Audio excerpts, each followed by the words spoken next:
January starts 1968 out with the story of the Pueblo, a fully equipped spy ship, which, along with its crew, was captured by North Korea. Heated debate raged in the U.S. as the communists displayed photographs of its men in captivity and even produced a confession signed by Captain Lloyd Booker. But in the meantime, another story stole the headlines. The Vietnam War escalated even further as 15,000 reservists are called to duty and the communists launch a strong offensive. LBJ tells the public that the North Vietnamese are failing. The biggest fact is that the stated purposes of the general uprising, a military victory or psychological victory, have failed. The communist leaders, according to their plans, had counted on great popular support in the cities for this uprising effort. They found little or none. LBJ continues the bombing of North Vietnam.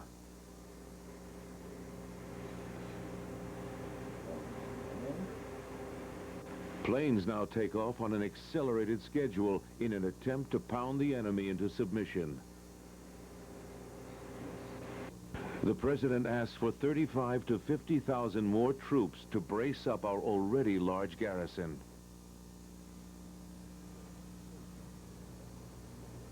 Back in the States, protests mount. One prominent voice is Dr. Benjamin Spock.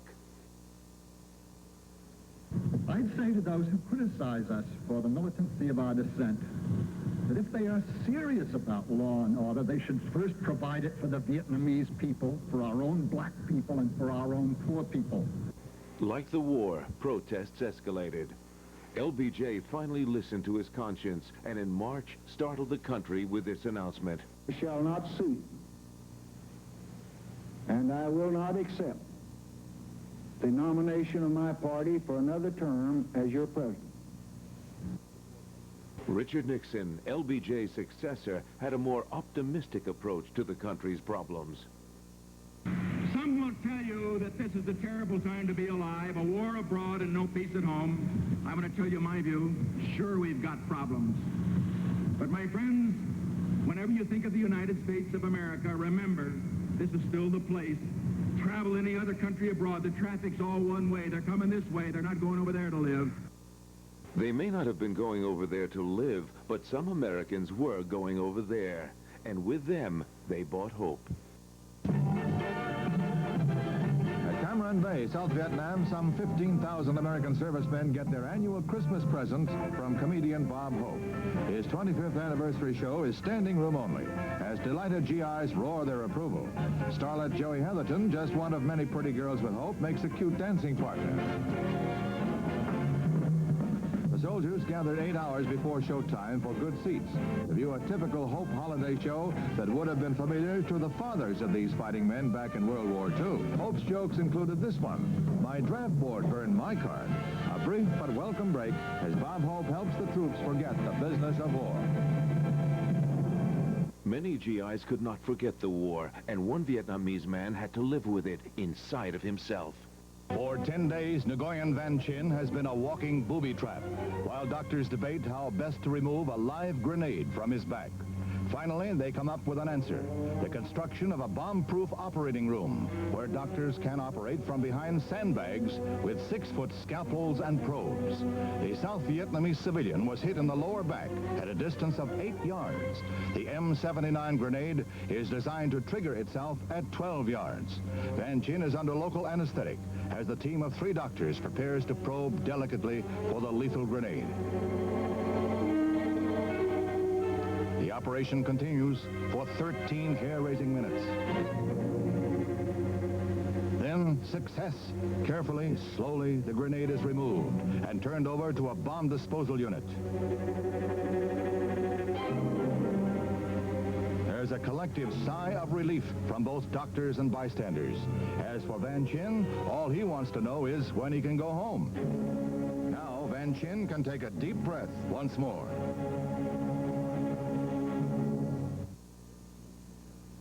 Death came in 1968 to Yuri Gagarin. As the first man in space, this Russian cosmonaut blazed a trail that eventually led to another world.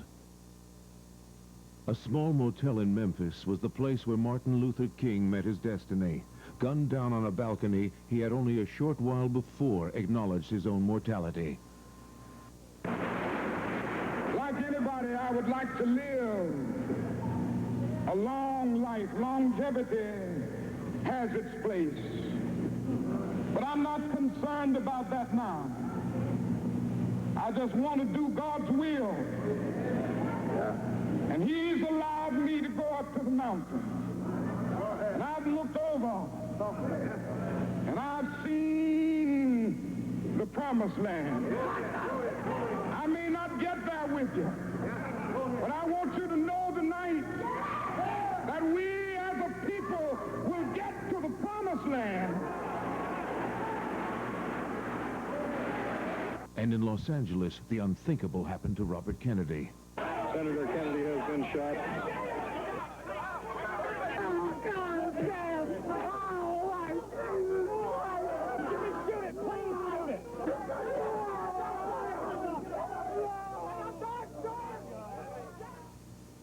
The fashion world was split in 1968, with the old guard fighting the new wave. Here are both points of view.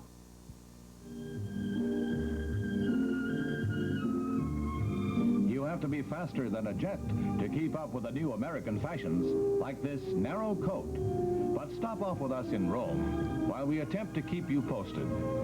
Countless tourists have made wishes at the Trevi Fountain, but what gal could wish for more than this sunny yellow and earth tone wool tweed? It features the closer to the body shaping. It certainly does shape up. Rome's ancient statues have rarely looked on anything lovelier. Rose red and orange spongy worsted in a 2-piece houndstooth dress. The authentic American look. All wool and a yard wide. She looks over the Roman Forum in a worsted whipcord sleeveless shift. This shows the trend towards smoother type fabrics. What does she see among the ghosts of Roman senators? This vibrant, at-home, naked wool challis in a floral print. Where the ancients praised Caesar, she praises the inspiration of its designer. Out of the past and into your future comes this news, and the news is pleats, knife pleats for a mobile, moving skirt, the closer to the body look for flattering at home wear.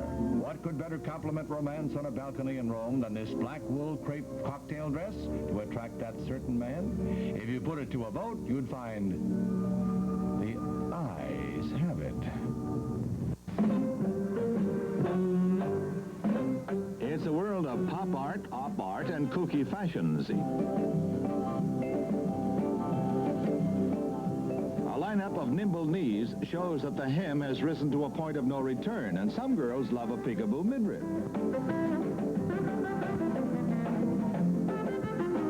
The new skirts are not exactly made for hiking, and even the accessories are whimsically weird. A few more short shots of, what else? Short skirts.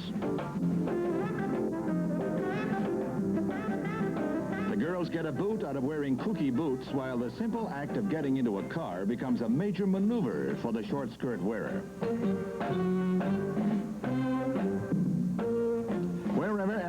Where these abbreviated fashions appear, they command attention, while spectators exchange comments, opinions, and, depending on gender, unabashed enthusiasm.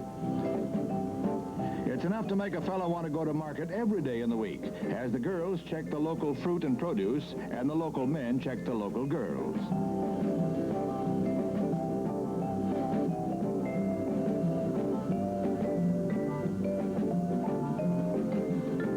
A short story about short skirts and joie de vivre.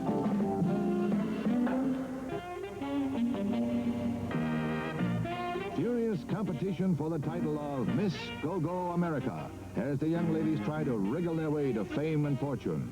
No week-long screenings, no chaperones, no complicated point system, just one long bump and grind. The judges find it difficult to select a winner, but they finally single out Miss Nikki Picard of Pittsburgh. She wins a $5,000 contract, a dramatic scholarship, and a part in a film. Nice go-go going, Nick.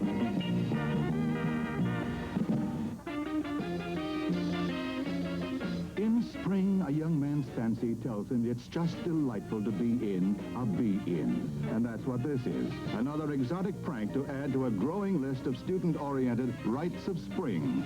It's sort of a happy happening for hippies. You're out if you're not in a be-in, the recurring theme of which is love one another. Seattle's be-in is the latest chapter of fresh air frolics, perfect for group therapy. Whatever happened to goldfish swallowing? Over 4,000 anti-hate people jammed Detroit's Belle Isle Park in another example of the recent social phenomenon that's sweeping the country. It's a giant love-in, close relative to the be-in. Sort of a happy happening laced with the rites of spring. The slogans were just as frank as ever. Hippies, would-be hippies, and just plain folks made a colorful scene with wild costumes, uninhibited dancing, and general high frolic. Group therapy like this outdrew the Detroit Tigers that day. The end, man.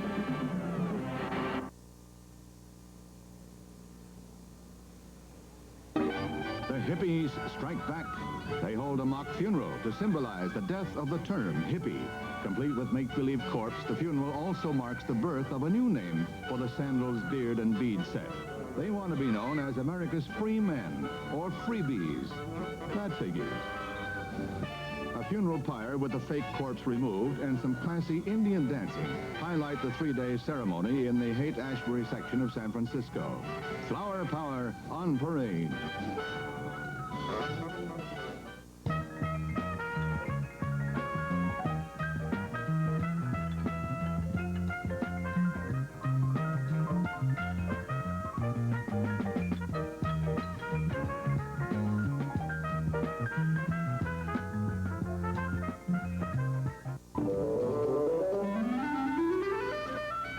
Crowd watches the kids hooping up in the frantic finals to choose a hula hoop champion.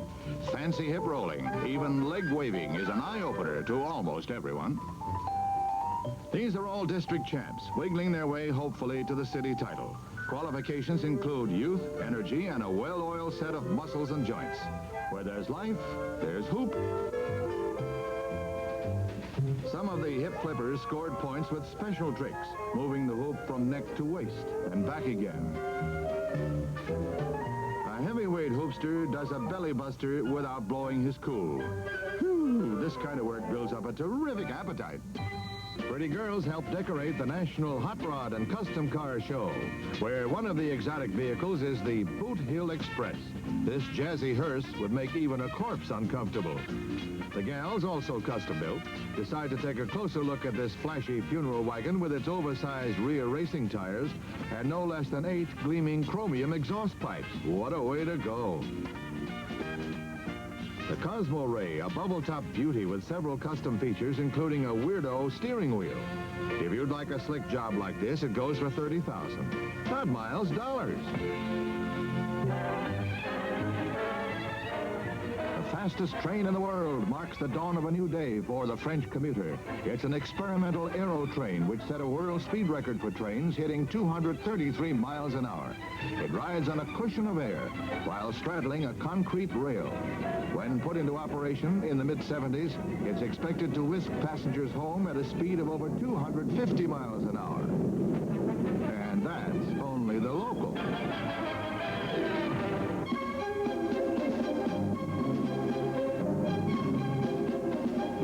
Prototype of the giant supersonic jetliner, the Concorde, is unveiled with appropriate pomp and ceremony at Toulouse.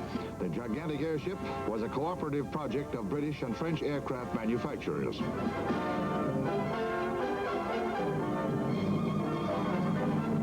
Its cabin is 130 feet long, and it will carry more than 140 passengers. The U.S. to Europe flight time is expected to be cut in half when it goes into service 4 years from now.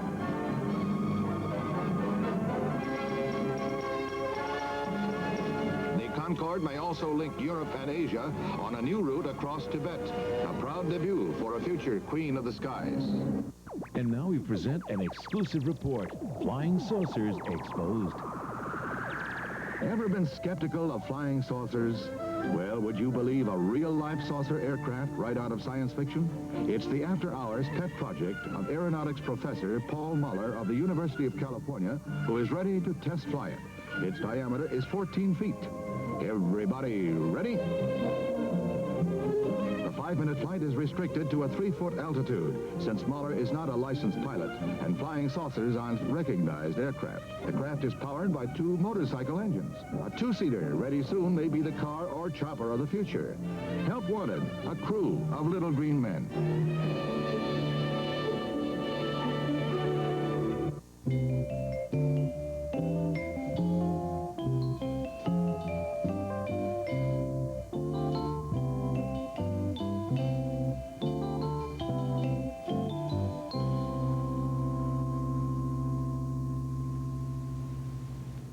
From Hollywood, the heart of the entertainment world,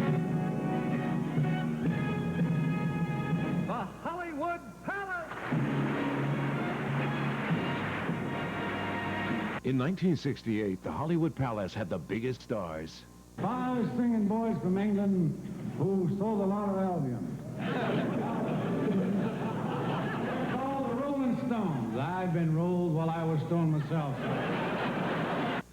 Some of those stars dressed strangely. Hey, what do you mean? Oh, what do you mean? Are you rolling? Rolling? What do you mean? What do you mean? They come out here with no guitars. Some were just naturally strange. We want to welcome you to the Hollywood Palace. Thanks a lot, Mr. Crosby. Gee, it really is so thrilling being here. What an exciting year it's been. And now to appear at the Hollywood Palace, especially with you as the host. Well, thank you very much, T.T.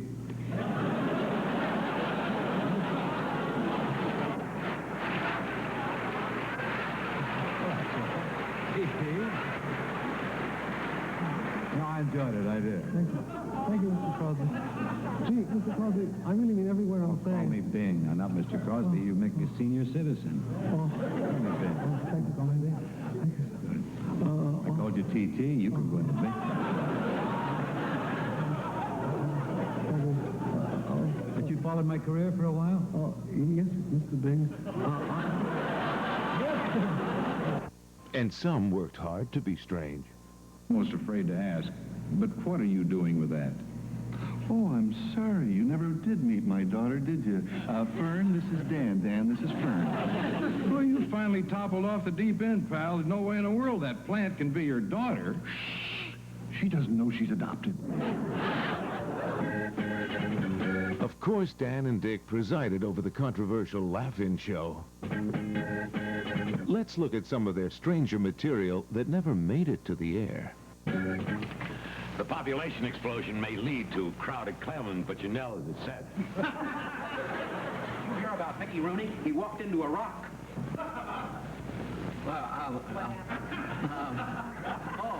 Well, what happened? happened? Well, it's too late now. Okay. Artie's not doing it right, George. Hey, Jude. Ow, damn it. What'd you do, Chef? I bumped my little head. Did you hear about Mickey Rooney? No. What happened? What happened? I didn't hear about him. What happened? Well, he walked into a rock. And then what happened? After that, he fell down. Oh, okay. He's a little guy. Boy, they're still not doing it right, George.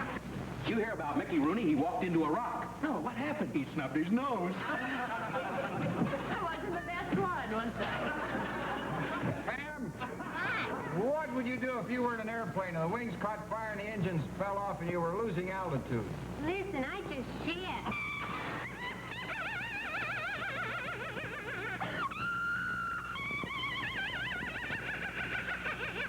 Not too strangely, weddings were in the headlines in 1968.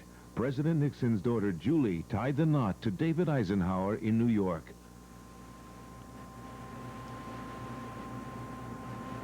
Jacqueline Kennedy's marriage to Aristotle Onassis may have been the society wedding of the year, but for something a little more typical of the times. Former New York socialite Judith Case and John Raymond are joined by Satan in unholy wedlock before a live altar, a nude redhead. Self-ordained sorcerer minister Anton Levy presided at the San Francisco ceremony. As the worst man looks on, the blessings of Lucifer and Beelzebub are invoked. The elaborate rites smack to publicity because next day the bride and groom secured a conventional wedding license.